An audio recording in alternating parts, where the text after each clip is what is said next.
Okay. Hi, Lexi. How's it going, Lexi? Hi, Sarah. How are you? Good. I'm so excited for this combo. Me too. Me too. I'm really excited. I'm also really nervous. So That's why we got the bubbly. That is why. So cheers. Mm-hmm. Cheers. Well, let's talk about how we met really quick. Okay. Yeah, let's jump right into it. I didn't think we were going to. Okay. Yes. I love it. I think that's interesting. Okay. So, Stephanie, why don't you tell me your version of how we met? Yeah. Because I kind of, my memory's all sorts of messed up. Same. Okay. Same. So we'll fill in holes for each other. Mm-hmm. So I had just gotten fired from a different coffee job. I had been using opiates. I had been smoking oxys, and I had got fired from that position. And Stephanie used to work at that stand too. And so she knew me. And she was like, well, you can come work here. She didn't know anything about my addiction. Yep. She wasn't like, here, hire this druggie. This amazing girl. You were amazing, though. Yeah, I still, at that point, I had so much still together. Mm-hmm. And so I was still functioning. It was like, now that I look back, I'm like, I'm not really sure how. Mm-hmm. But you're also so much younger. So you have like that energy and like whatever to keep going. But Stephanie says, I can get you a job, I think. Come meet my boss. So I come, I meet you. You say, sure. Basically, like you were just like, sure. Yeah, she has experience. Okay. Mm-hmm. I think that was I don't know what point that was in. It was pretty new. You were still working in this stand. Yeah, I was still working but I had the one lingerie stand at the time. So I was working the morning shifts, and then I had Northwest Boulevard. You also had the one on. Did I already have them, or did I get them while? You already had them. They were already. Mm-hmm, they were already up and going because this was 2014. Okay, so 12, 13. Okay, so I tried to work and manage 3 lingerie stands. Mm-hmm. Okay, because I had to quit. I quit shortly thereafter. Right after. So basically, I got hired there. Mm-hmm. Then Stephanie kind of wasn't working either as much in the stand sometimes, but she was managing it. I was working there. Then you asked me, because you were doing all of that, and see, I didn't know this other back end piece, but you said, I want you to come be the customer service manager for all 3. Mm-hmm. And my first statement to you, I'll do it if I can keep my clothes on. Yep, I remember that. And I was like, yeah, of course. Yeah, you did. Yeah. You said, of course. And so I will never forget. So I show up the first day. It's pouring down rain. It's 5 a.m. Mm-hmm. I'm in downtown Spokane. I have on a black sweater with these shorty white shorts and black hunter rain boots. And the girl. You were so cute. Dude, you guys literally though, I remember thinking, did this girl just walk out of a Nordstrom's magazine? Like, how cute is she? I remember and she goes, oh, I have some extras, because I walk in and, me, I'm in my hunters and she is in a pasties and a thong. And I go, oh no, honey. Oh no.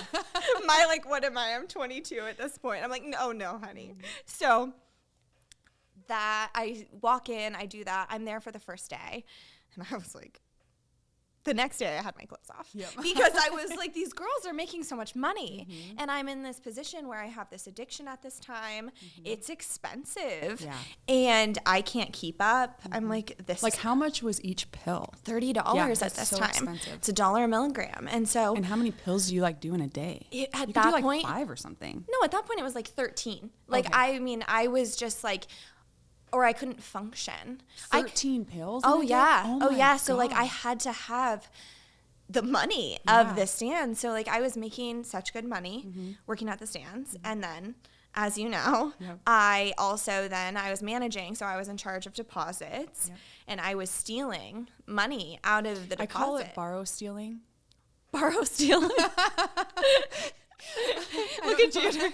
It would be Sarah to make me feel better about this, because it wasn't quite. Because I still don't know if to this day I've ever paid her back for this. No, but I think that you intended to. I did. I had every intention. So I went. I had been helping Sarah. We had been redoing the menu. Mm-hmm. We wanted to have signature drinks. Yeah. So we made up the signature drinks. And I remember we sat there and we were coming up with them and we created them and coming up with all the fun stuff, and we did the menus, and we even did the logo, that first cup with the heart. Mm-hmm. Yep, we did all of that. So you have me over to your apartment. You're with. Yeah, why? I don't remember that. Like, why were you coming over? We were finalizing. Okay. On like menus. Yeah. And like I didn't know. So I think part of the reason you had me over was to give me a bonus. Yeah. For doing I didn't remember that part. I was like, of course I would. Yeah, you were. But at that time, I knew there was something wrong. But I don't know. I don't you know. like I had so much. There was like a handful of you girls that had so much potential at the time that I didn't know how to handle it. I wanted to help so bad, but didn't realize then at that time that I wasn't helping by like offering, you know, jobs and stuff like that. There was something else I needed to do, but was what I was trying to do, you know? And to be fair though, when I look back at that though, having someone even in that state who believed in me so fully, you know, so I'm using drugs and I'm still able to like do these things and accomplish this. Yes, I'm stealing and doing these other things that aren't great. But it's like, okay, so if the drugs weren't there, there's so much, you know? Of course you don't learn that till way later. Yeah. But you offer me this, you give me this bonus check, and I'm like 90 pounds at this point, and I'm just looking at you, and I'm kind of shaking. And I don't remember what I said. I think you remember exactly what I said. I remember you saying, Sarah, and you just like broke down and you were like, I've been borrowing money and I really intended to pay it back. She's like, but now I take so many pills and there's just no way I can catch up. Literally like what you said. And I was like, oh my God, it's okay. I was like, that honesty was like, I knew. I was like, you know, you think this person has so much potential. She's such a good person. She's just in a bad spot. But the honesty, that is like the one thing that you know this person's gonna make it. Like, that is the first step, I think, even in, you know, the recovery or whatever. And it's the hardest thing for people to do, to get over that, like shame or whatever you're feeling, and to be honest. And I was just like, that's like the one quality that like I had that got me to where I was, like in my story with like Sivu and stuff. And that's the one thing I know when people are still lying, that they're not ready. Yeah. You know? And I don't even think you were ready at that time. So I want to hear where you went. Oh gosh. So I tell you, and I give you the bonus check back because I'm like, this, you have to just keep this.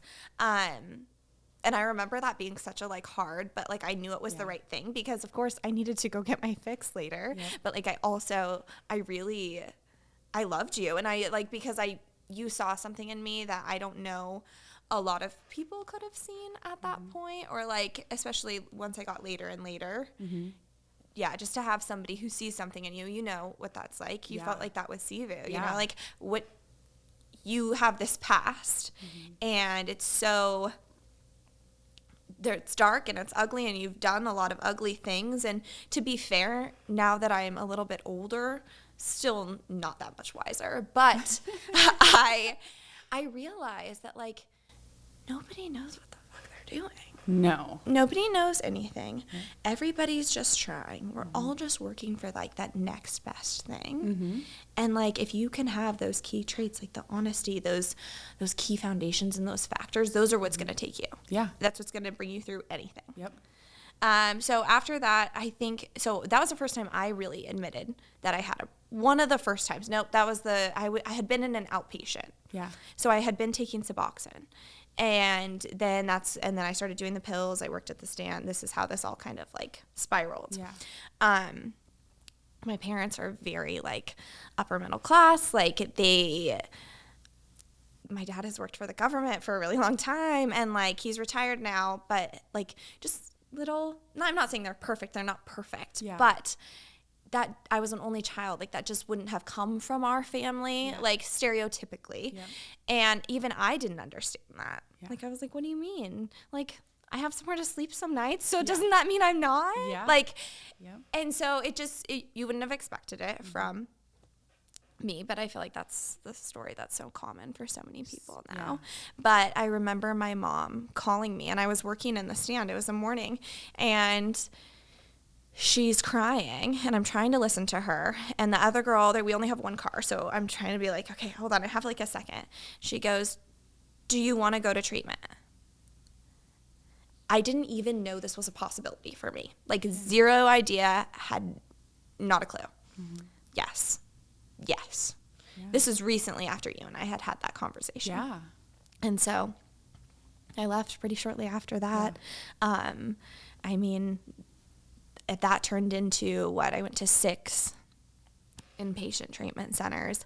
I went to 4 or 5 outpatients.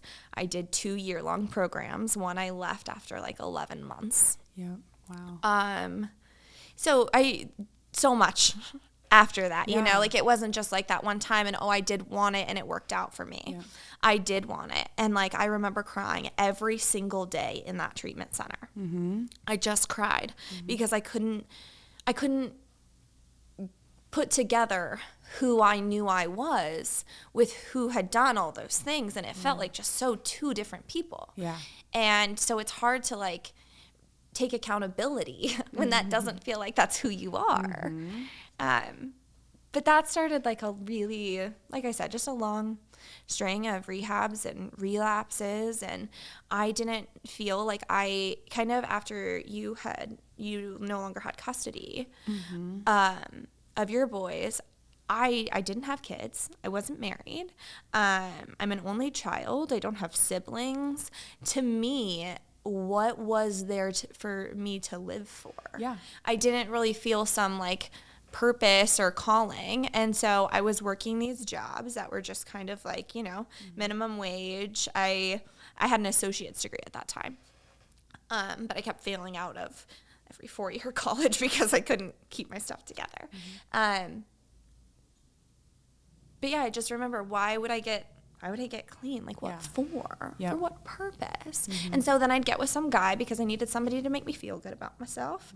And then we would relapse, and then it would get bad, and then I would go to rehab. And honestly, that just happened over and over. Just such a cycle. Yeah. I look at it now, and I'm like, well, I remember trying to keep up with you like on social media and stuff, and I was like, she must be doing good now, and then you'd fall off, and then like, she must be doing good now, and then I don't know, it was hard actually. I was just looking back on your social media going like, where, because I would ask about you or whatever, and I knew you were in a different town, and it was really hard to see how you were doing. Yeah. You know? Yeah, and I think I tried to keep that up because I had such stints of like 30 days clean, 90 days clean, you know, because I'd go to the treatment center or do what I was supposed to for however long. And so I think that I was able to kind of keep up that appearance of being always clean because it would be like, oh, I am. And I was so loud about it.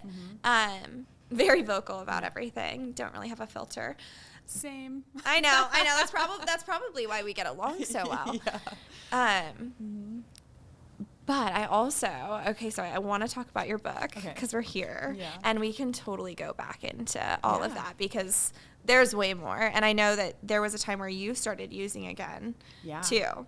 I want to go from the beginning though. So first I want to say, for anyone who doesn't know Sarah, like personally, she's like an entrepreneur, she's a badass, she's all these different things. She is also incredibly loyal and kind and someone who you can stop having faith in yourself. And a lot of times when you stop having faith in yourself, it's easy for people to stop believing in you. And it's kind of like, that's when you like dug your claws in and we're like, okay, you know, that's when you get down to business. But that's because you've been through it before. So she has written a book, Something Better Brewing. It's incredible. You can get it on Amazon. You already almost made me cry. Why is it so hard to hear nice things about yourself? It is so hard. It is so hard. But it's so, because we don't believe them. That's why it's so hard. Well, you're like, well, but it's true because I'm not nice enough to say anything that isn't true. There you go. We know so. I'm going to steal that. Well, it's very, very true. Okay, so basically I want people to read it, so I'm not going through the whole thing, but through the first few chapters, I'm going to read some of what you've written. Ooh. Yeah, because it's powerful. There's so much powerful stuff in here, and so you guys have to get your hands on this. Okay, I'm going to start here.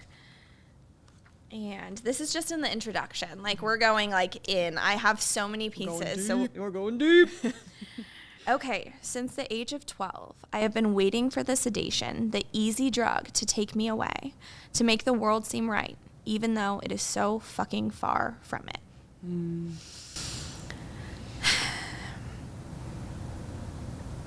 Tell me about that. Let's talk about it because, yes, we need something to make the world seem okay. Yeah. Well, everything was just so dark for me then. Like, I think I was born like a very, what would I call myself? Not like, I'm almost melancholy, you know what I mean? Where I just saw the sadness and everything, you know, kind of like an Eeyore. Yeah, like, did you like dark music? Oh yeah, I listened to a lot of rock. If I could have pulled off the goth look, it's funny because even growing up, like I wanted to express myself in the way that I dressed and stuff, and I just always ended up in really plain, preppy clothing, and I don't know, because of the attention, right? I wanted to express, but I didn't like attention on me. I just kind of wanted to like crawl into a hole and be by myself. If I had the choice to like go to school or not, like I would just rather stay home and read my books. I was like real, just to myself, super introvert, very, very shy.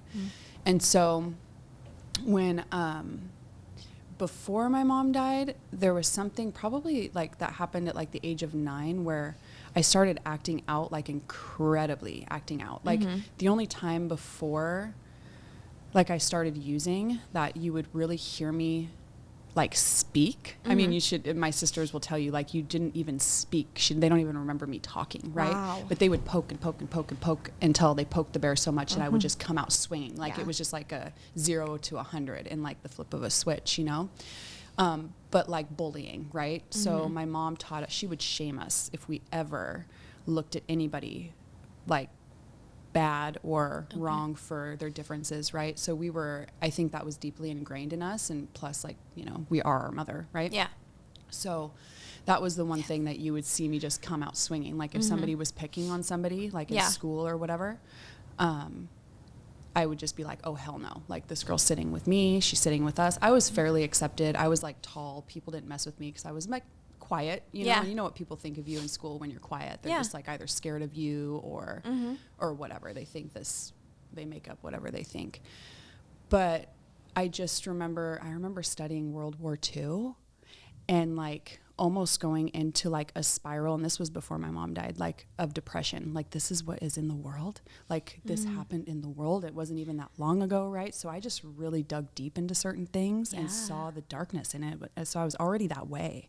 And you realize that at such a young age, because I do think that everyone has that period, you know, that's when we lose that childlike spark sometimes, you know, because we realize the dark and the ugliness of the world. Yeah. You took that on so young, which also speaks to one, who you are today. Yeah. But also to take that on, you took that on because I think you were taking on so much trauma and so much at home. Yeah. Yeah, because my mom was using. Yes. She would go back and forth between being like a mom that cooked dinner every night to partying, having all sorts of, I can't believe that with the I would never have men and people of the caliber that she had in and out of a home with with 5 young girls. Yeah. Like, I'm surprised that we didn't get raped or molested or something. Like, that is scary. But she was just like she came from like a really hard life, right? She saw a lot of crazy stuff. She was raised in like Toronto. So in her mind, which is like the New York of Canada, right? Just like rough. Like, so in her mind, she was giving her kids, because we were really like middle class, right? Upper middle class. My dad owned a business. So from the outside in, kind of like how I dressed like a preppy, but I didn't want, you know, we looked like, we had all of our shit together, you know, but if anybody knew us, like then they would walk in and I would be like 8 or 9 years old making myself a drink. And even like the neighbor, she would be like, what are you doing? And I'm like, my mom said, you know what I mean? My mom said, like, back off, you know what I mean? So, now think about how like fast. Oh my God. CPS, or you know what I mean? Yes. Authorities would have been contacted. But it also speaks to how different it was, and your mom not being concerned about the men coming in, because we also didn't have, it was still happening. Of course, assault has been happening forever, but it was not so like people weren't so concerned different. about it. Maybe, yeah. I don't know what was different, but it was. But it was. Yeah. So you go on to say, same page, you say, maybe I belong in prison, safe and removed from the world, where I can't hurt anyone and where they can't hurt me. Yeah. That sounds so primal. Yeah. You know? So there's a point. And like at that point, you're acclimating to your situation. What was it like to have that thought, and how old were you? The first time I went to prison, I was 20. And like I knew I was headed there, right? And so, and I was almost just like aggravating the situation. Like I was very, very extreme and wild, and there's nothing that I did that I wouldn't have gotten in huge trouble for. You know what I mean? So I knew, but it was almost like I was trying to get there faster because I could not. I had been through treatment when I was like 16, and how you said you remember crying, and like I remember crying for my drugs. I remember being like, I don't want to do this to my family. Like my mom had died by then, right? By the time I was 16 and in treatment. No, 14. I was 14 and I was in treatment. And I knew I was hurting my family, but I had like ran because I feel responsible for everything. That's one thing that like nobody can take from me is like, I feel like everything is my fault. Now I embrace it because it gives you your power back. If everything is your fault, there's something you can do about it. But then it was like, I literally felt like so much responsibility. Like even when I just saw things that other people didn't see, even my older sister, you know, like I felt like I had to take care of them because they were just kids, you know, even though I was just a kid, but that's how I felt about them, like very, very protective.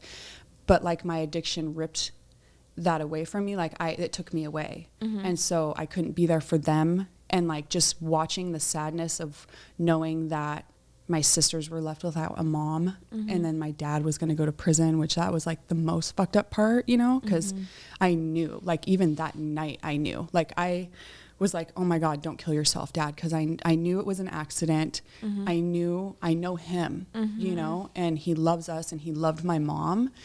And so the first thing I did was like, let me see my dad, because he was in the back of the cop car. And I was like, just hugged him and I was like, please don't kill yourself, you know? And like, so I just felt like I was like the rock. Yeah. But I wasn't. I was just a child. And so my addiction like whisked me away. And so, and then having kids and then abandoning them literally. I wanted to be something. I wanted to be stronger than I was, you know? And so by the time I got to prison, it was like my chance, really. Yeah. So I think it was. I mean, those exact words, I think, at that point were just very true. You know, I was better off there, you know, and so was everybody else. I mean, beyond everybody else, I was a menace to society. I was victimizing people out there. You know, I remember the prosecutor drilling me over, and thank God for that, you know, but this old lady, I stole her identity and her husband had just died. And and back then it wasn't so easy to fix that situation when somebody did that, you know. Now there's like all these things in place, like not saying that go ahead and steal people's identity because it's easy to fix it. But that was like an old lady, you know, I drained all of her accounts. I stole her identity and opened accounts and racked those up, and I couldn't, and her husband had just died. Yeah. You know, and I don't know, the prosecutor that I had, I thank God at the time, you know, because she was pretty vicious. Yeah. But I felt really, really bad because sober, you know, just like what you were saying, you're one person sober versus who you are high. And to try to figure that out and untangle that, and then going back in and out of your addiction. So then playing that person, then coming out, it's like, who am I? Yeah. Am I a piece of shit? Yes. Yeah. And is that who I am? Yeah. Or is this who I am? It's very confusing. Very. Yeah. Definitely. These are good questions. Ooh, thank you. Well, I mean, this book, it's incredible. It really just... So I'm going to talk about, now we're moving on to the first chapter. The title, Growing Up in Abuse, isn't an excuse for bad behavior. I think that some people, that's going to hit some people wrong. Yeah. It is going to, but I think later and hopefully that at some point in life, people can see that, there's that point where you have to own your choices. Yeah. So it wasn't your choice to be that little girl in that situation. It wasn't your choice to see the drugs and all of that. But when you stayed in it, it's noticing those things. And that's hard. Yeah. That is really freaking hard. I think it is for some people. Oh, it is. I had a terrible time with that. I think that I have, and I want to call it my ego, that doesn't like to be seen as a victim, even at a young age. I was like, excuse me, no. Yeah. Like, I don't want people to feel sorry for me like you, And so at least I had that. Yes. Because I think that got me farther, and I didn't have to, I didn't play that victim, So that's a hard mindset to get out of, I've realized. When you think that the world has done something to you. Yes. Hello. Yes. It's a very hard mindset to get out of. Yeah. And yes, I did once have it. Yeah. And I still go back and forth sometimes, thinking everybody owes me something. So there's not a way for me to describe in words what happens in the first chapter and what was our first chapter, your life. Yeah. My actual reaction was holy fucking shit. Yeah. I'm going to read just the first sentence and then I have a question. Okay, let me just tell you before you even read it. Like I was trying to do the audiobook. I'm only 4 chapters into the audiobook and reading the first chapter out loud was like, I don't even know how I made it through. I think that my voice was very small. I have to listen to it, but like so hard. It's hard for me and it's not my story, because it's like heart shuddering. Like I can't think of a better way to describe it than like it just kind of collapses your insides and takes your breath away. Yep. Mom, Mom, Mom. I heard my sister screaming before I knew what was happening or what was about to happen. Your own words, briefly describe what happened that night without giving it all away because, again, I want everybody to read the book.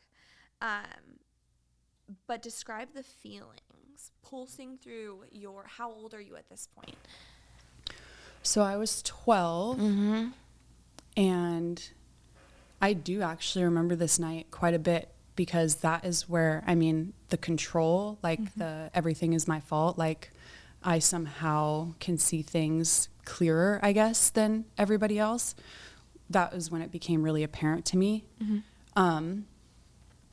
Because everybody so when I woke up, the dogs were barking. A couple of my sisters were already upstairs where my mom and dad had gotten into that fight. Yeah. And by the time I got up there, she had already been stabbed through the chest. So he fell on top of her and like the knife went into her chest, but she was still moving and twitching and trying to breathe. Like I could hear the gurgling in her throat, because like she was bleeding internally. Yeah. And I remember thinking, why isn't anybody getting towels? We have to stop this bleeding. You know what I mean? And so my dad was in the corner in complete shock, just like sitting there, couldn't do anything.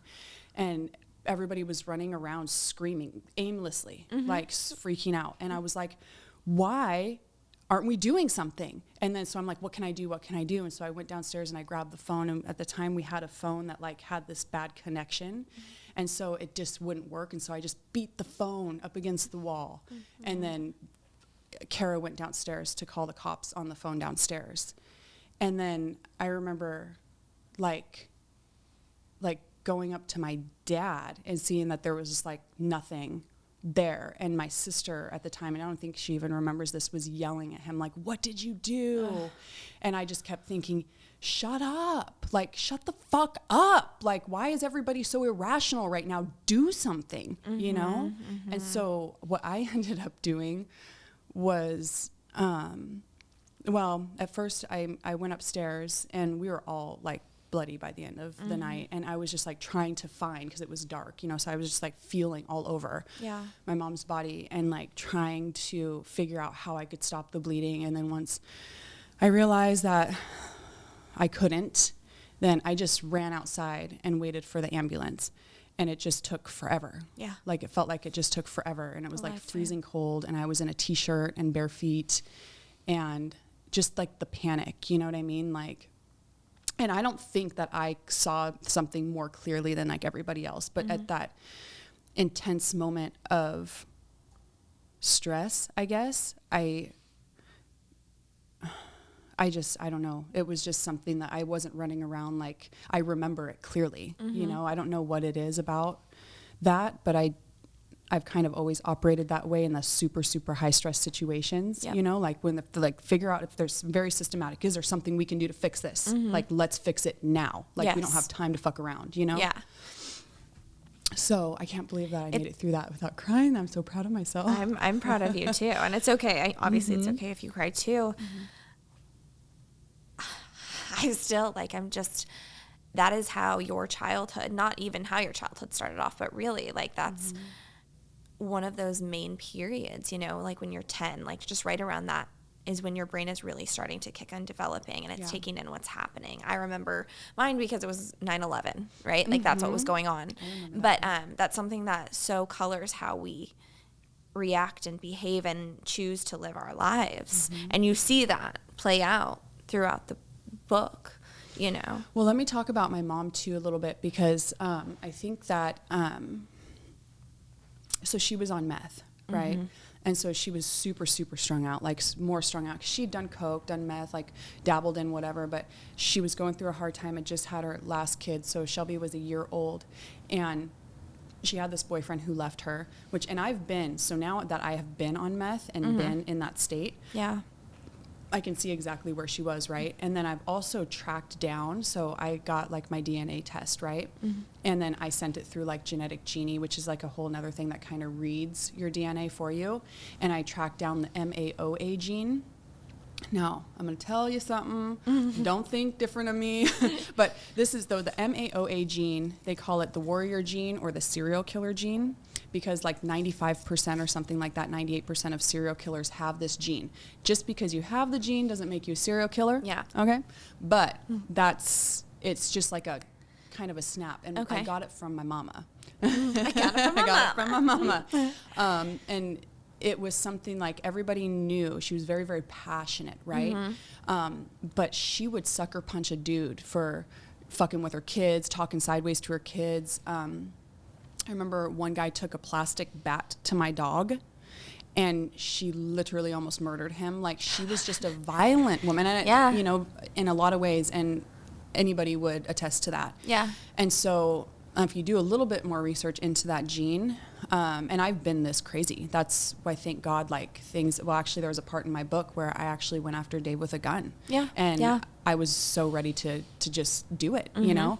No ifs, ands, or buts, like just absolute crazy. But that's what meth does. So meth and alcohol is something that, you know, you don't want to dabble in when you have this gene, you know, because it just intensifies it by like a million. I mean, now I just stay away from things that are super, super triggering, or people, which, you know, everyday life, like that's no big deal. So as long as I'm not dealing with like, you know, I don't know what would even set me off to that level. Yeah. Well, messing with my kids. You know what I mean? Like, yeah, I could see you definitely. Yeah. Mama bear. Yeah. So that's something that like we didn't realize, even like meth back then.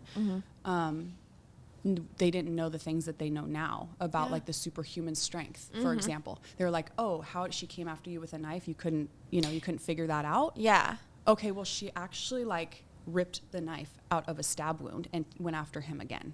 Like, and I've been there, right? I have beat my own head up against literally brick walls because Dave was beating my ass and I couldn't beat his ass, so I beat my own ass. Like, just insane. Yeah. You know? Just crazy ways of thinking. Yeah. But that, I mean, that is basically what it is to be in the mind of a drug addict, because it's insanity. Okay. I have this. when you're talking about your mom and you're talking about her addiction in the book, you said that, you know, she'd started taking pills.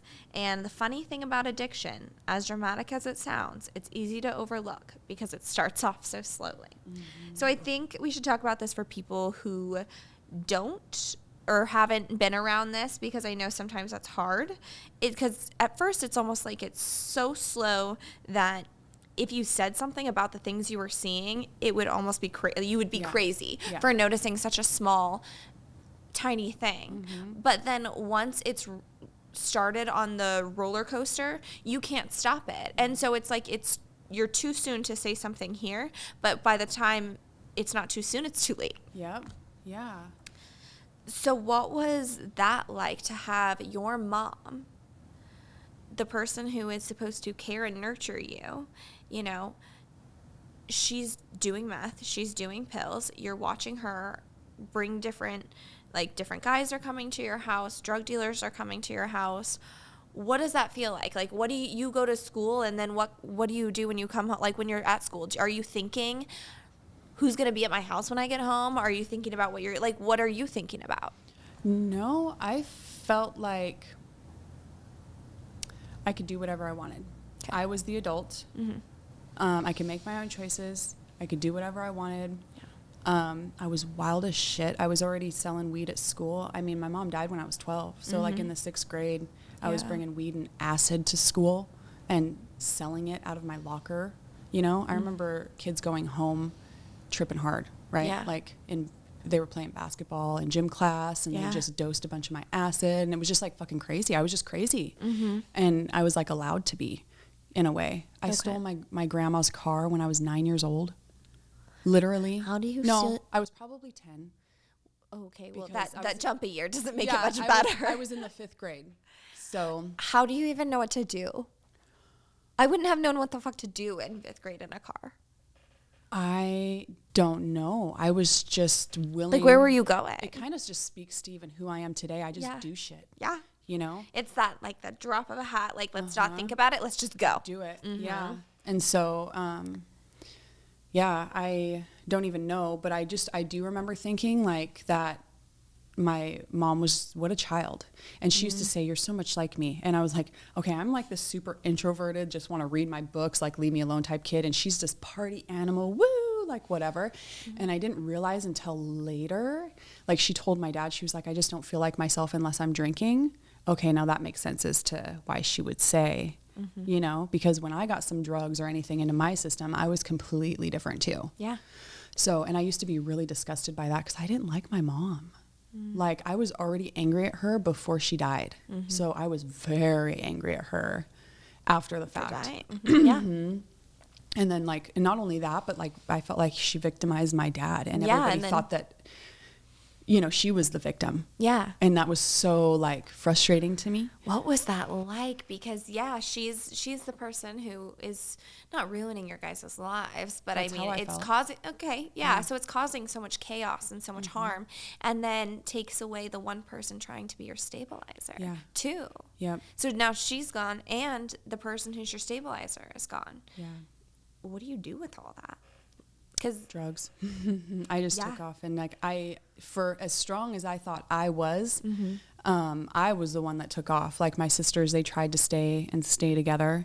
They ended up falling into drug abuse later. Yeah. You know, as like adults, I guess, closer to adulthood, which is kind of weird. But yeah, I mean, that's how, angry, you know, when kids go through stuff at that age, like they're just so angry, and all I wanted was my drugs. And I almost like think I had like a death wish, right? Because I would just do so much at one time. Yeah. You know? And I don't know. I just really, I think I kind of do it to a degree now. Like, so like even just like separating, right? So like when like Mike and I separated, not too long ago, the first thing I did was everything. Okay. I'm traveling every single month. Okay. I opened up a new business. I'm more involved with the current businesses that I have than I was before. Like I have like barely time to breathe. Yeah. So I think it's just burying. you fill your schedule so full Yep. so that you don't have time to stop and think about the feelings you might have. So, But okay, so that comes later. It's interesting that are you saying that is maybe a point where you feel like you're in now?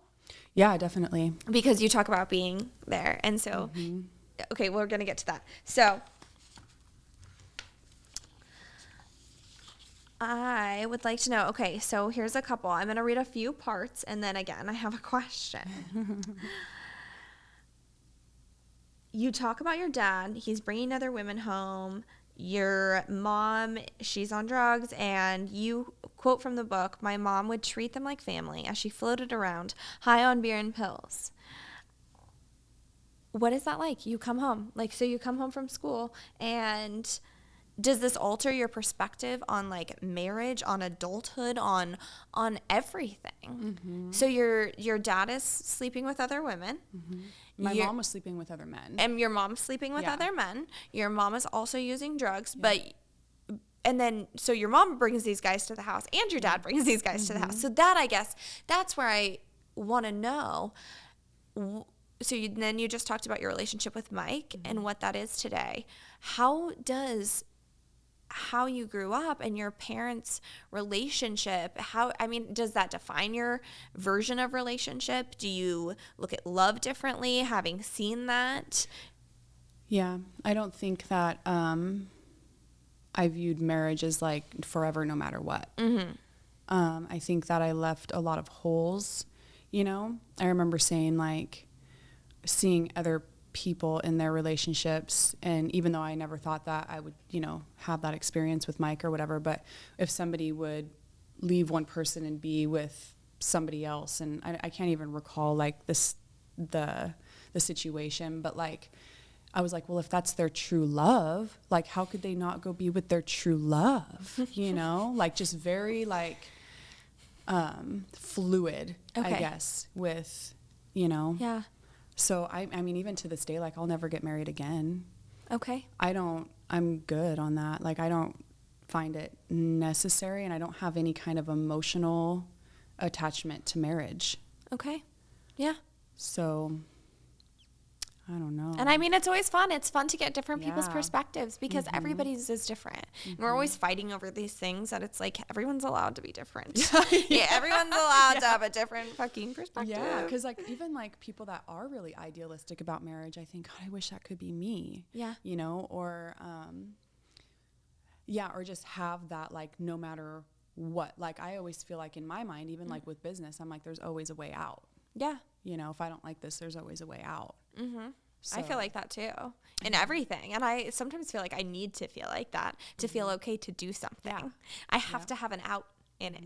And so when people talk about something being forever and so solid, it's like, well, I don't really know how to deal with like solids and things that are supposed to be infinite and forever. So could we just take this like together forever is a year? But I think like people do need that though, right? 'Cause even like my kids are my forever and my solid and whatever.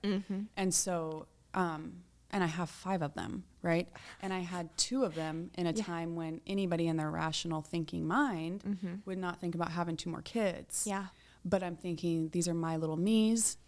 And, I have a lot of friends. You remember me texting that? Remember? And you were like, everybody needs friends. Oh my gosh. Yes. Because I was just like, you don't need friends, girl. She's giving, just saying, she's giving someone, a dear friend. She's giving her advice, and we're all in this text thread. And Sarah says, fuck them. You don't need friends. You'll get further without them. And I go, whoa. That is shit advice. Yep.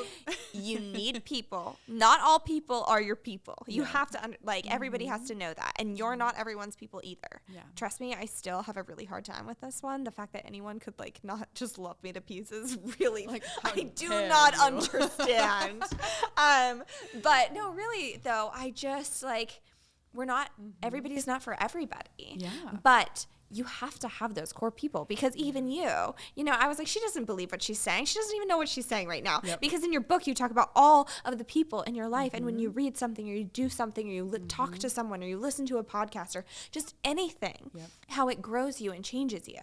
So you have to have those people. And if you don't have people being a mirror, trust me, like again, like I said, I think everyone should love me. I should not be my own mirror because I'm living in Lexiland. That is not real. And so I just think it's important that we all have people who will look at us and say, and be honest. Exactly. And like, you know, when you texted that, I was like, oh my gosh, you're right. You're actually right. Yeah. But there's also times where I'm like, oh yeah, shit. Or like things that I don't see, and I have to say, hey, you were right. I don't have to say that, but I do today, because it's okay for me to be wrong. Yeah. I know it doesn't happen very often. I was gonna say it really like doesn't happen to me very often or anything, but when it does, you know, like I can say I was wrong. I also want to talk about. Okay, sorry, I keep going back to this, but I still have so much more. You said that you noticed your older sister started acting a lot like your mom. It was like she had joined her secret club. When I turned 10, I followed her there. Describe the secret club metaphor. Because I agree with it, and I understand it so much. So, well, they seem to have like some sort of, you know, like they would go into the room and close the door, and they would be talking incognito about stuff, even thinking that I didn't know what they were talking about. And it's like, I'm not dumb. Like kids aren't dumb, by the way. Anybody trying to keep secrets from their kids, not a good idea, because they just start to think that they're smarter than you, or they don't respect you, or whatever it does. It does something though. And then, and, you know, I always wanted to hang out with my older sister, you know, like she was 5 years older than me. And so we would always be like hounding her, you know. She was cool. She was like the cool one. So she'd always be like shooing us away. And so I remember like the first time she got me stoned, and I felt like this is it. And then on top of it, like my addictive personality, it was just on from everything there. was like lit up in your brain, and you were just like, yes, let's run. So I finally felt like I was getting closer. And then I remember my sister brought me aside one time. I was real like always detective, like little, you know what I mean? Like I wanted to know what was going on. Like, the more like secretiveness there was around me, the more I dug. You were trying to figure out. Yeah. Which we just talked about kids. That's how kids are about drugs and anything. Yes. So the more secretive we are and that we don't talk about it, that's how they feel. Exactly. And so my mom would go into the bathroom for like ever, because that's where she did her stuff, right? So there was like this much underneath the bathroom, right? And so I would just watch and watch and watch. And, you know, I saw her tucking her drugs under this basket thing on the floor. And so when I started finding that, and then my sister, I remember she took me aside one day and she was like, Sarah, mom's on drugs and she's going to die. And she got like so intense and serious. And I just remember going from like 0 to 100. I was like, oh my God, like what's going on? And then it was freaking really on from there. And that was like right before though. Like, right before she did pass. She did, yeah, because she was driving us around, like, because she used to, like, she'd get really drunk, and if she's too shit-faced drunk, she'd have me drive. Maybe that's how I learned how to drive. It's really hard for me to remember, like, when, you know what I mean? Because it was all, like, within a few years when it got really intense. But she was, like, started hallucinating, and I realized she was, right? Because she was, like, I was like, what are we doing, Mom? She'd be, like, driving down alleyways and stuff, and she was like, Jordy, I see him, like her boyfriend, like left her. And so she was chasing Jordy around. Yeah. But running from my dad, who my dad wasn't after her. My dad was at work, but he had gone to all the drug dealers and been like cut Cookie off. And she knew that. So, you know, all of those things combined just really took her over the edge. And go to drug dealers and have an addict, then tell them not to serve an addict. That addict is going to be so irate and angry. Okay, so That's the thing about living with an addict. You live in such fear of what they're going to do to themselves that you can't imagine leaving them, no matter how unhealthy they get. I knew something was wrong with her, but I also didn't know any other kind of life. Yeah. Yeah, I was super scared for her. We felt like she was going to die, Yeah. you know?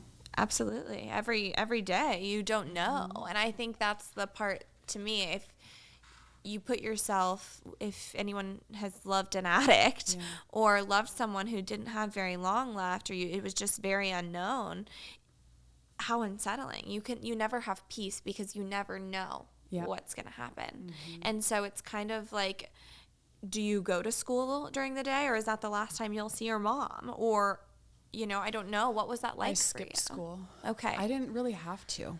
Yeah, you don't have to do anything. Again, you ran your life. Yep. And I didn't want to go to school.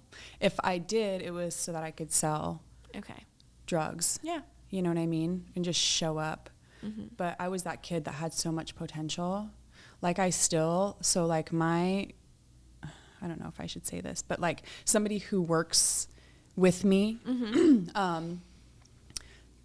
their husband, I found out, was my 6th grade teacher. And he was so like, I don't know why, like when I found out, I just bawled and bawled and bawled. But like, he was such a great, he saw so much in me, and not like other teachers didn't, right? Like I said, I was always that kid that had so much potential, but I wasn't required to apply anything, right? And so I was a sharp kid. Yeah. So yeah, I was just like one of those naturally kind of just, sharp kids. And they were just like, why aren't you getting better grades? Why aren't you applying yourself? Like, obviously, like now as an adult, they obviously knew that my parents just weren't forcing me to apply myself, And so I could imagine how that would make them feel. But he was because that happened to me when I was in the 6th grade, or that incident happened when I was in the 6th grade. So I was there. And I had my group of friends, and we were all a little bit of troublemakers or whatever. And then that happened while I was kicked out. So I had gotten caught with weed at school, and they kicked me out. And so I went back to a local grade school because it was 6th grade, right? So, and then that really pissed me off. But then I got to come back early because that shit happened with my parents. Oh, okay. But yeah, he was just such a nice, kind, a lot of parents and a lot of teachers just saw me as trouble. And he really I guess it felt like he saw me for who I was. Yeah. And he gave me, credit, I guess, for that, and was very kind. Not all of them were kind. Like, when I came back, we had this class called Current Events. And we would go and read like the current news. Oh God. And that bitch, while I was sitting in that class at that age, my last name is Burnell, okay? You know who I am. It's a class of like 15. And she read the freaking newspaper article while I was sitting right there. I just stood up and walked out and walked home. I walked home. Yeah. I was just like, an adult, she was old. She was like 50s. People are weird, man. People are so weird. I can't imagine. And then Why would you go back? Why would I go back to school if this is my experience there? So bizarre. Yeah. Yeah. It's so counterintuitive to you're like, no, people shouldn't treat me like this. I shouldn't allow this. I shouldn't stand for this. Yeah. But so much of our conditioning is to just sit. And even my youngest sister, who was 1 when my mom died, she even dealt with that. She would, somebody would find out who her dad was. Yeah. And tell their kid and be like, I can't hang out with you. Your dad's a murderer. What the fuck, people? I mean, but you know what, though? Like, these are the kinds of things. Everybody goes through hard shit. You know what I mean? So, like, as an individual, you need to overcome. Yeah. I love that I am tougher in a lot of ways. I could care less. I'm not sociopathic. Like, I don't give a fuck what people think about me. Like, there's always like a little bit of like whatever. But ultimately, like, I don't care enough to change what I'm going to do. I'm going to do what I'm going to do no matter what you think of me. The only people I really care what, are my kids. Like, I really do care what my kids think of me. You know what I mean? Yeah. But, that's just, it's a little bit freeing to have to go through that much adversity. Yeah. And then overcome it and realize, you know what, these people's opinion, why would I care what they think? Yeah, why would it matter? Yeah. Like if somebody who's willing to do that to a young kid or put them in that position, like, I absolutely do not like you. Yeah. And you don't need to sit there and like just put up with it, like, because they're your teacher or they're this. Like, yes, I believe in respect and I believe in all of those things. I just also think we allow so much that we shouldn't. No. And it's why people don't speak up for themselves, why we have so many of the situations that we have today. Yeah. We could go on so many tangents. Let's go. Sarah. I We could know. just go on so many tangents. I'm still kind of an angry person. Yeah. Okay. Okay. Break time. Break. Yay. Okay. So I'm going to dive right back into it because I still have a little bit more Okay. before we're done. You talk about leaving the house. One day I left the house and I didn't look back. I wanted to remove myself from this reality so no one could find me, so that I could feel nothing. I wanted to join my mom. I became hell-bent on self-destruction. Yeah. How do you internalize that as a kid? I remember thinking I want to be a junkie. That's it. I didn't want some of my sisters, they sought out love, right? And acceptance, like with either men or families, other families. There's a lot of stuff that my sisters went through that were vastly different. I just wanted to take myself away. Okay. So I never had the thought of actually like killing myself or like suicide. That breaks my heart to this day because I've been through so much pain and never was like I could do something like that. Yeah. But I think in like a roundabout way, I mean, that very easily could have happened to me with like the lifestyle that I was leading. Yeah. And I just wanted to be far away from that reality. There was nothing you can do though. And this is something that like you cannot run from trauma. Like you have to go through it. Face it. Yes. It's like the craziest thing. There's no way around it. You must go through it. And so that was probably the hardest thing. And even like when I was saying I was 14 and I was crying for my drugs, like I knew that that separation was going to happen at some point. And that was the hardest relationship ever, aside from my relationship with Dave that finally just severed itself. That was horribly abusive. And that was the hardest. I was like, am I a masochist? Like, what is wrong with me? You know, like I just dive deep into pain, you know, but it's almost like because I feel like everything is my fault, I wanted to feel the pain. If I could have taken it from my sisters and I realized I couldn't, I think that was one of the reasons why I just like left. So you were causing yourself more pain because you felt like it would be you taking on more pain, or like that you wanted to handle the pain so that they didn't have to, or like the pain that you see like other people going through. It's so much easier just to feel it yourself. It's kind of like being a cutter or something. Yeah. You know, I looked at it kind of that way. Like I would rather take that on myself than to watch like the out of control feeling, like everything being my fault, being controlling, the out of control feeling of not being able to fix somebody else. Yeah, do anything. Exactly. Yeah. Because then it just puts you in that kind of like you're frozen and you can't do anything. Yeah. Okay, so then your next chapter, The Road to Hell is Paved with Bad Decisions. I love your titles to these chapters because they're so very, very true. But let's go. So at this point, your mom has passed away. You are going back and forth kind of from the streets to home.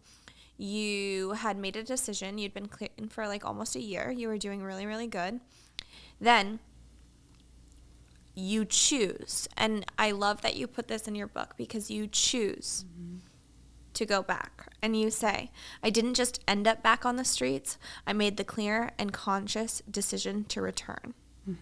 Yeah. I was actually just hanging out with one of my friends from school from that time just the other day. And I remember telling them, so I had a boyfriend. I loved him. He like ghosted me after we'd been together for like a year. And like, you were devastated. I was devastated. And then I was just like, what am I even? I was very anxious. I had a hard time, even though these friends were so accepting and they loved me and it was a great group of friends. I don't know if it was my anxiety level or something. Yeah. But like, I never felt like really truly close, I guess. Okay. Like, and so I remember telling them one day, like, I'm going back to the streets. She belongs to the streets. Looking for an excuse to say that this whole podcast, okay? This entire time. But I did. I was just like, this is what I'm going to do. Like, Yeah. I was very much so, like, conscious of that at that time. Yeah. So I don't even have an explanation for that. But No, and so I much was of just ready. so much of this does make sense to me. Mm-hmm. You know, we lived very different lives, but like I remember consciously making the decision numerous times that I'm going back and this is what I'm going to do. Yep. I remember calling my dad from a rehab or a detox that I was leaving with some stripper. Yep. And yep, on Tacoma I was in with, and she, great girl, and she ended up getting clean too. But I'm like, nope, I'm AMAing and I'm leaving. And he's like, well, you don't even have your car. Where are you going to live? And I'm like, I don't really know. I don't really care. Yep. As long as I'm high, doesn't matter to me. Yep.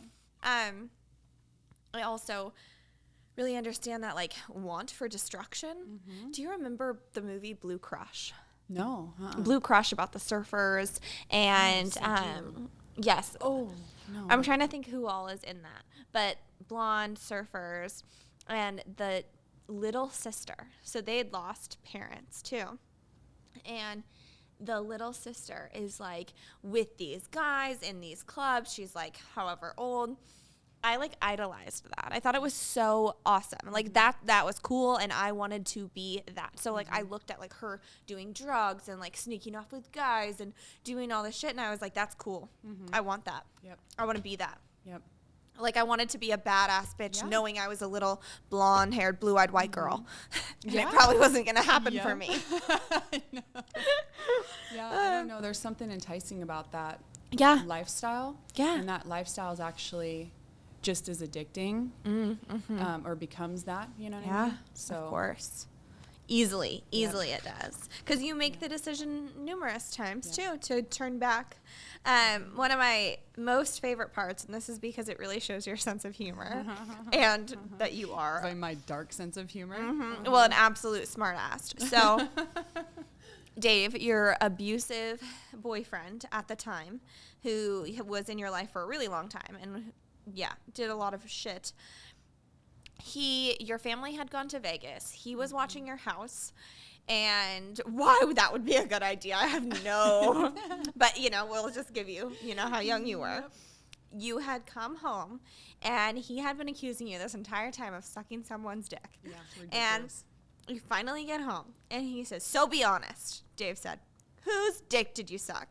I started laughing again at the ridiculousness of it all. Finally spitting on the floor in front of him, I joked, oh, sorry, that must be the cum in my throat. Because honestly, I thought it was funny and I had a smart mouth. Yep. I couldn't stand it anymore. It was like a week, right? And I'm just like, stop. You're freaking ridiculous. I had no idea how abusive this guy was. And that kind of told me everything. But I still had a little bit of a smart ass attitude throughout my relationship with that man. Oh, you do. And numerous times you had your dad, Sarah, you don't have to go back to him. He said, you can stay here. You can come home. I nodded, but I knew that just like that, I had to go back to the drugs. I had to go back to Dave. Yeah. I was not scared of that man.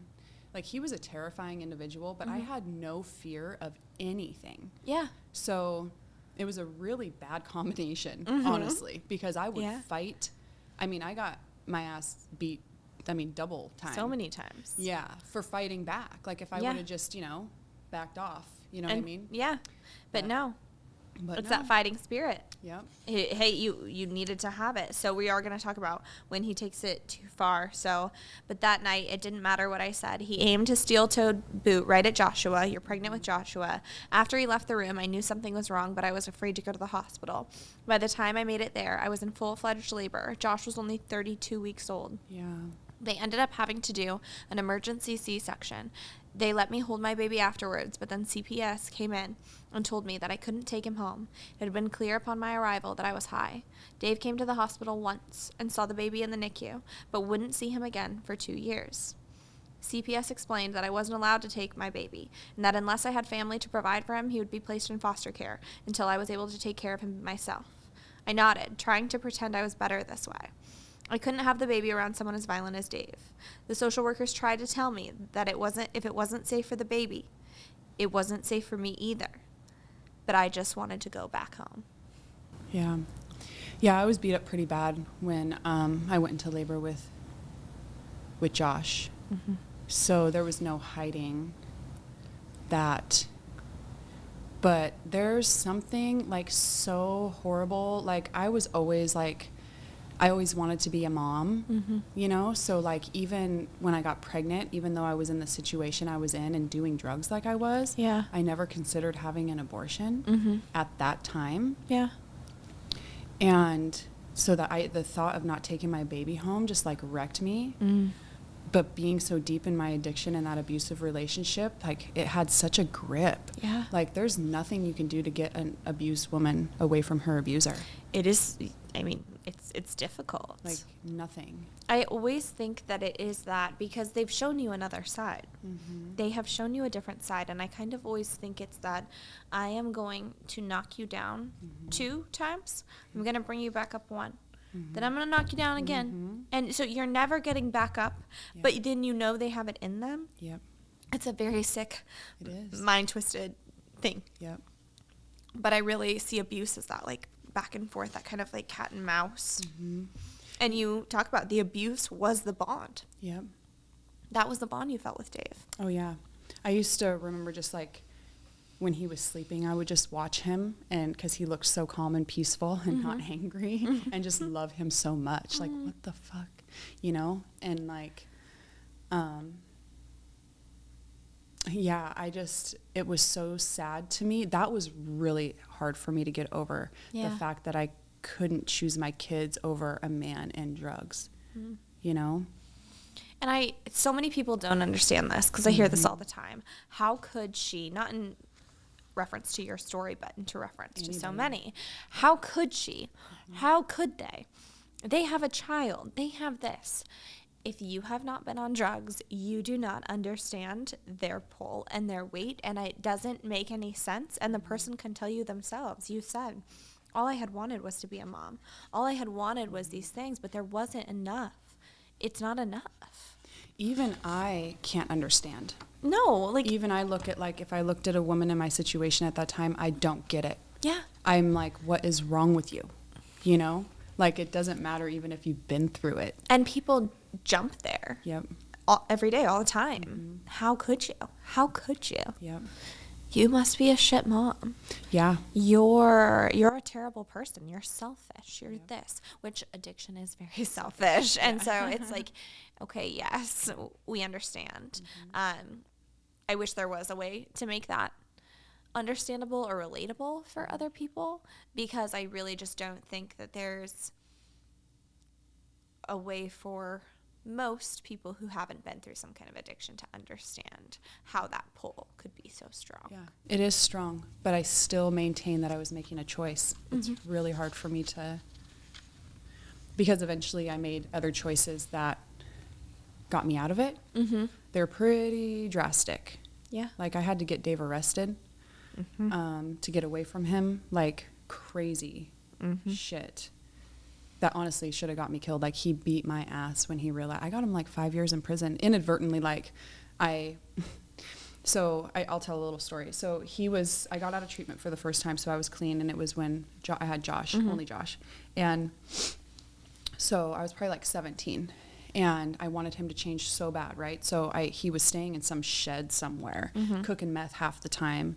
And I remember he had like a bunch of weapons in there and stuff like that. So I was like, shit, how am I going to do this? Well, he had a warrant out for his arrest for like a misdemeanor or something like that. But I knew that they wanted him, right? The cops were always after him.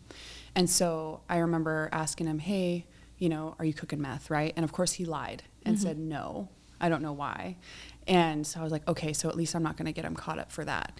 Well, He was. So I sent him directly into a meth lab, and he had a sawed-off shotgun. So he got 5 years for that. Wow. And that was actually, once he did that time, was what got me away from him long enough. For me to break that bond.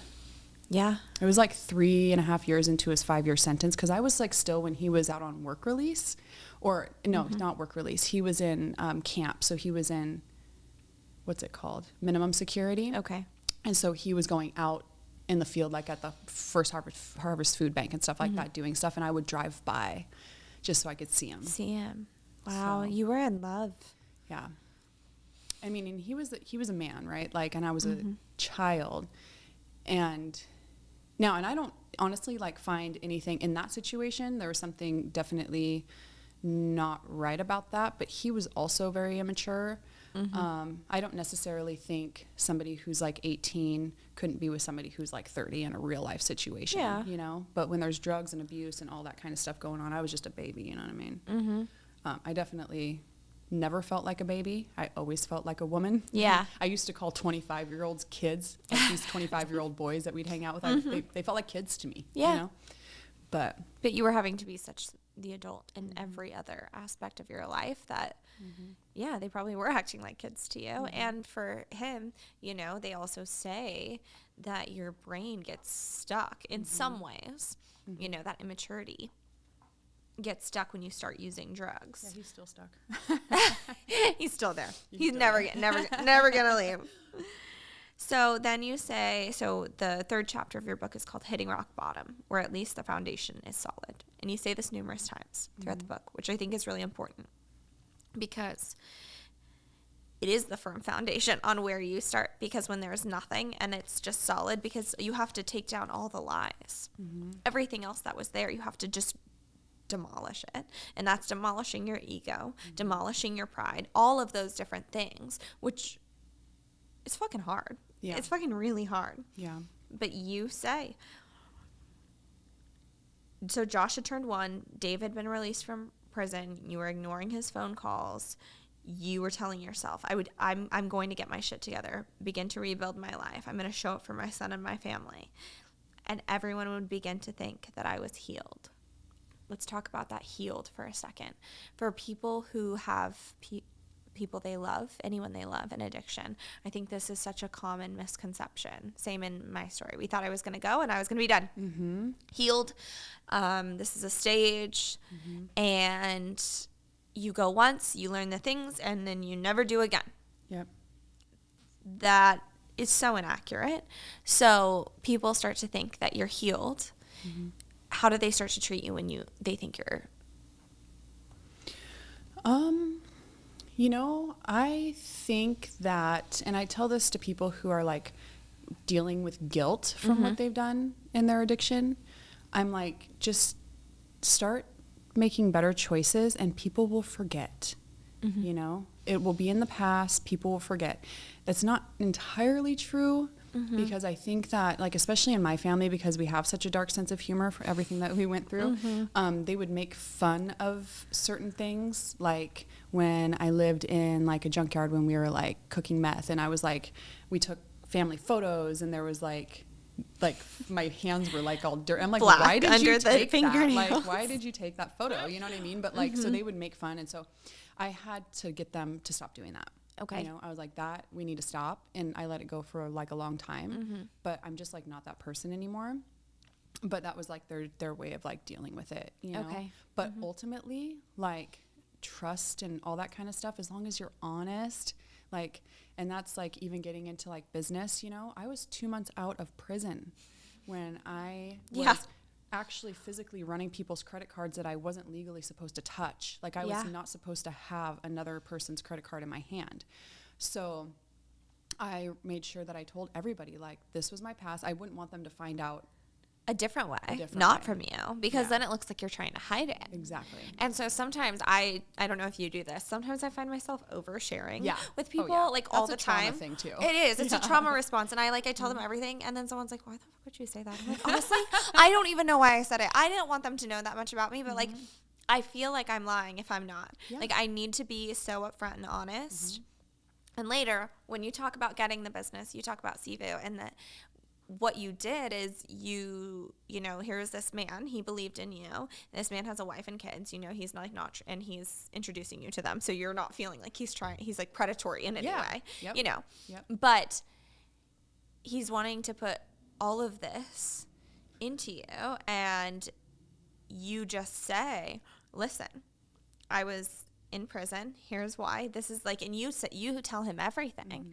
And at that, what was going through your mind, and like, how were you feeling physically in your body when you were telling him that?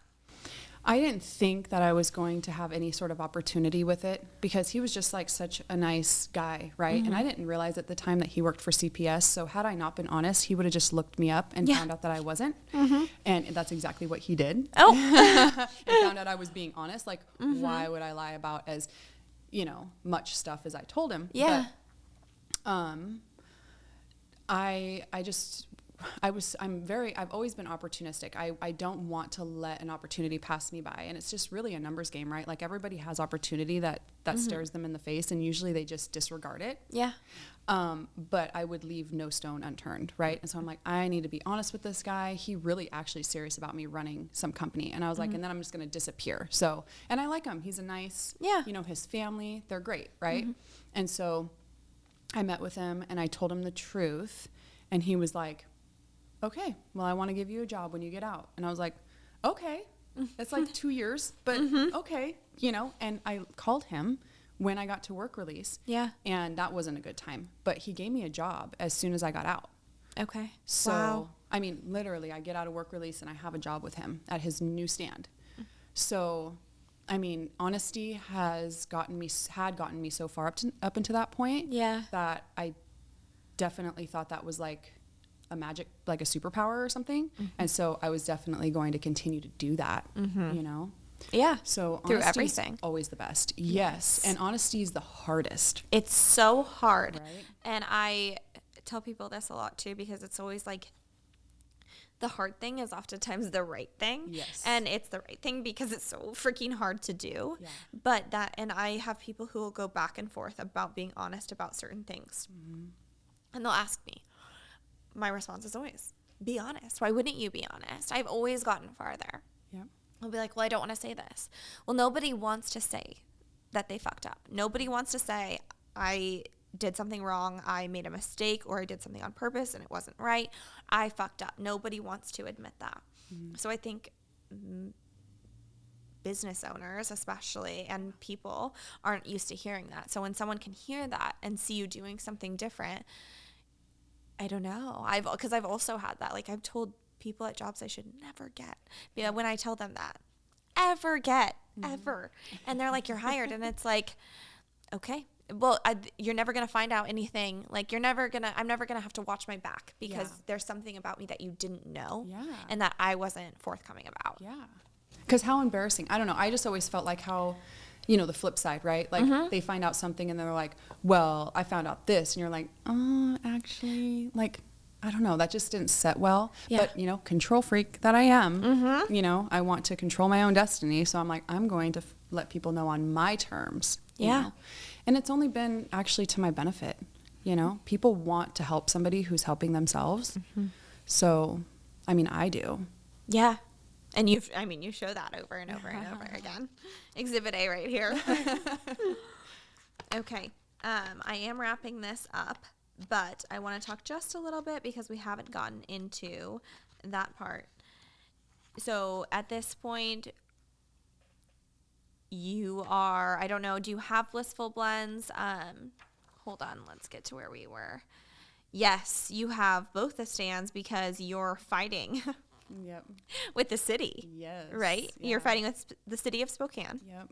And talk to me about this fight. So you, at this point, I want to catch people up. So you have been in prison. You've come out.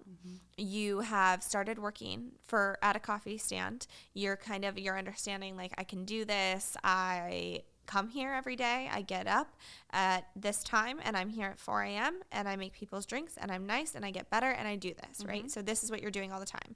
You have Sivu come in Again, you need to read the book to understand this entire story. But he comes in, he says, So I called him for more hours, right? Okay. And because I was only working that mid shift. I don't know if you remember back in the day when the mid shift was 2 hours and No. they didn't play. Okay. So like they had a morning girl and you had a mid shift and you started out either closing, which was the better shift, honestly. Yeah. Or most people started out in that mid shift so they could like train and learn. Coffee stands weren't always so lucrative. So people really, it was a huge, what do you call that? It's I can't even think of the word, culture. The coffee culture hadn't been like built in this area yet. Yeah. It wasn't like That was Seattle or early on. anything. Early on. So I was that person. I came in, I probably made about $20 in tips. I got 2 hours on my paycheck and that was it, 5 days a week. And I was like, I'm living with my dad. Like I gotta figure something else out, right? And so I called him and I'm like, I'm just not getting enough hours. Is there any way I can like close or work weekends or like whatever? And he was like, actually, I'm thinking about selling that place because his family was pouring everything into it because he's got 2 daughters, 2 sons, Okay. and his wife. And him and his wife both work for the state. Wow. And so they're full-time busy. And then obviously like the kids are like super busy too. Like that's like their culture, you know, like they're hard working people. And so they were also working in the coffee stand. It just became too much for not in much return. Yeah. And so he was like, I'm going to give, you know, Sarah this opportunity. And so he was like, I'll sell you the business for $1 and you just buy the contents of the building. So the contents of the building was like 20 grand.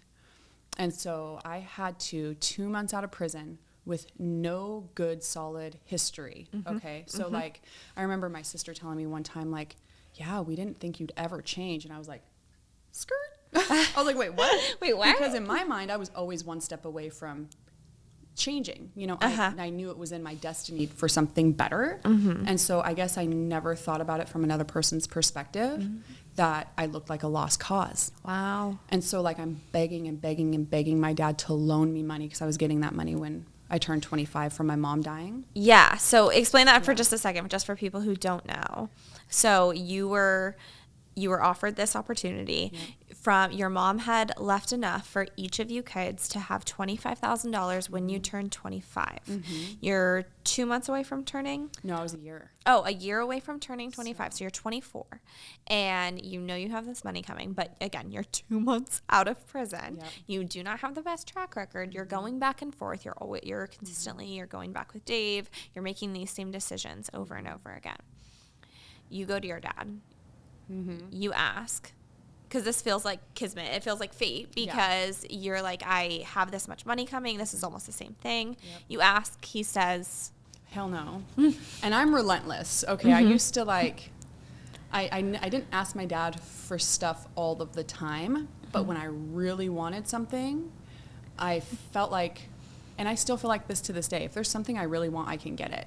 And I don't know if that is asinine or what, but it's always worked out for me. Like, I feel like, and I think that if people had that drive, then they probably could have anything that they wanted well. Yeah. But I was also willing to ask anybody. I was also willing to go to the bank, even though everybody said nobody's going to loan you any money. Like, I am relentless. And so I did everything I could to convince my dad. I even said, like, I'll bring Lisa into it. We'll be one of my sisters, like, we'll be partners, like, all of this kind of stuff. And I think that honestly, that probably eased his mind a little bit. Okay. And then, you know, I just promised to pay him back. He should have actually had me like write over them. Yeah, like write a note or a contract saying or something that I would pay him back. But yeah, I don't know. He ended up saying yes, and I wish that I could remember. He shouldn't have said, I mean, by all rights. Yeah, you know what I mean? Absolutely. Like, and I didn't necessarily go like the straight path immediately either, but I had enough to kind of keep me within like the bounds of doing right at that time. You know, I didn't want to lose Mike. I didn't want to lose my business. And I didn't want to, like, I wanted to give back to my grandma. She was raising my little boys and I wanted to be there for them, you know? So yeah, that was a small miracle, but it's like small miracle after small miracle. And I think, and you talk about, so then you talk about how you've never imagined like a vision board or doing any of these things, and you start to talk, I'll let go of this, but you start to talk about how when you're in the drug life, that is being an entrepreneur. You're selling, you're dealing, you're finding out how to survive every day. That's it. It really is. It is being an entrepreneur. I swear, every sales job I go to, typically, I'm pretty good at it, because if you can do this, you can do that. Yep. You got to have the gift of gab at that point. Oh, you have to. You have to. You have to be able to talk to people. You have to be able to do all of it. But so now you have these stands. You're talking about, you've built basically an empire now. And so going from someone who didn't really know what a vision board was to someone who talks numbers, who looks at buildings, who hires. I mean, I don't even know how many employees you have. Like 100 or so. 100 maybe or 75 to 100. I would say that has to be, because of all the different stands. Then the management, upper management.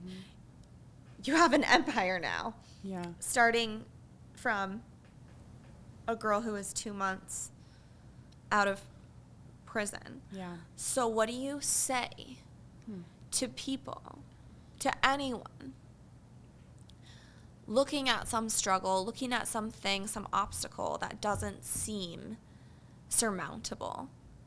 What do they do first? What do you do? What do you do first? Well, you just, take one bite at a time, right? Looking at the big picture is absolutely overwhelming.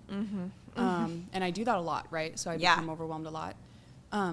But in work release, so they had us do this like little, I don't know, workup, this paper where we took every single hour of the day and we wrote down what we did with every single minute. And at that time I smoked cigarettes, and I was just appalled at how much time I spent smoking cigarettes. And I am very much so a free person. Like, I am free. I do not want anything holding me back. Yes. I just want to go do my thing, and the world is my oyster, right? But I realized that, like, I am being imprisoned not only by the system, but now by my own bad habits. And there's only 24 hours in the day. Do I really want to waste this much time with something that makes me feel like it's got this pull on me, right? Like, I can't do this thing unless I have this. Yes. You know what I mean? I don't want to be in that. So it took first unwinding bad habits, right? So you want to unwind bad habits, replace them with good habits. Like, I quit smoking, I quit doing all of those things while I was in work release. And then when I got out, I would wake up early. I would work out. Working out was always something very solid. Like, every time I got sober, even for those the year here, year there when I was a kid, I just always worked out. And then, so these are like little things, right? So you have to like take time with each one of these habits, right? You can't just jump in full force, even though that's what I do all the time. I'm like, let's get this thing and we'll figure out the details later. Let's just get it rolling. Let's just start right now. Yeah. and then I'll figure out the back end later. That's very difficult. I don't know if I recommend. Not a lot of people have the stomach for that. I think that would encourage a lot of people to give up. You know? So, I mean, a business plan, was something that I wish I would have done from the get-go. I would have saved myself a lot of years of trial and error, and kind of, but I learned a lot. And I was going to say, so would you take back the trial and error parts? The way I do things suits me. Because I am very much so, I don't want to know my future. I don't want to know what's next so much. I obviously like a little bit of stability, like in my home. I'm not like out partying all night long. Like, I need some time to myself. Yeah. But as far as like my day to day and like the next 10 years of my life, or the next, like what I want to do in, say, retirement, I don't want to know. I don't want to plan. I like surprises. I'm now, I want to experience the world. You know what I mean? And I want to, I'm very much so spiritual, right? So it's hard for me to make concrete plans and then be so rigid in, that final outcome or something. Like, I like freedom. Yes. I wonder why. I don't know. Why do you think you like freedom, Sarah? Know, right? And I'm very, very aware of when I'm free or not. I remember thinking, and before I knew anything about like politics or really, patriotism or whatever, I'm like, we live in a free country, but it sure doesn't feel free to me, you know? And it was just kind of a fleeting thought. And I remember saying it to Mike, and he's like, and I'm like, well, we can't even choose, like, we don't even have, like, medical freedom, for example. Like natural doctors can't do certain kinds of treatments. How is that free? Like, relatively harmless treatments, right? Yeah. So, there's just, like, a lot to unpack there. But also, one thing that I learned in having to go through the programming and stuff I had to get off of probation, and then what I had to go through to get my rights back, because I wanted to be a gun owner. I wanted to be able to vote, which I actually don't know if I had to go through what I had to go through to get my voting rights back. I'm unsure. But I wanted all of my freedoms back. Like, and I physically had to do some amount of battling and work and fighting to get those back. So I'm very protective of them now. But they will, and I remember going through this kind of whole process where I had to go from like where I paid off my fines to my probation office to some other place, and kind of go around and around and around for like probably 2 days, trying to get all of this paperwork together so that I could then give it to the judge and petition to get off of, I guess I forget what it's called, but it's where you can get your rights back, where you can then after that petition to get your gun rights back. Yes. And the people were just so amazed. They're like, how did you do this? And I was like, I just showed up and asked for help. I had a piece of paper that laid out step by step. Like, this is what I need to do. This is what I need to do. And I think people just aren't willing to do the things they need to do. It's almost like you look at this list of things and you're just like, you don't believe you can get there, or it just exhausts you or something, but you just have to start. You just have to start. I heard this beautiful in one of the rehab centers I went to. Started is halfway finished. Yeah. Because once you start something, it's that whatever it takes inside you to get up and actually start, because that takes a lot. That means that you have to decide you're going to start and then make it a habit. And there's so much that comes into that. And I love that you also talked about, basically what you talked about was your structure. Yep. You structured your day, and I was the same way when I first got clean, of like, okay, so I'm in this place, I'm in this program where we don't have to work and we're not going to school, we're not doing anything right now. So I had to be like, I get up at this time and I read, and then I get at this time I go on a run, at this time I do this. And I'm like that too. It's that routine. I don't want to know what my life looks like 15 years from now, but there is something in the routine of every day that helps you be successful. It's like when they talk about making your bed. Yeah. People who make their bed every day, they're more successful and they're more blah, blah, blah. But it's so true, because it's like when things are in order and I feel like I can breathe and manage my life better. Yep.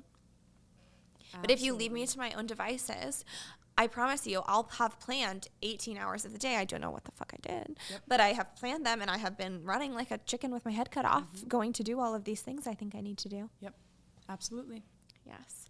Okay, well, I still have more, but I'll always have more for you, Sarah. I know. To be honest, Yeah. I love you. I love you too. I love your story. I think I just think you're really amazing, and it's so cool to witness, and just be a part of each other's journeys, and then we meet people, other people along the way.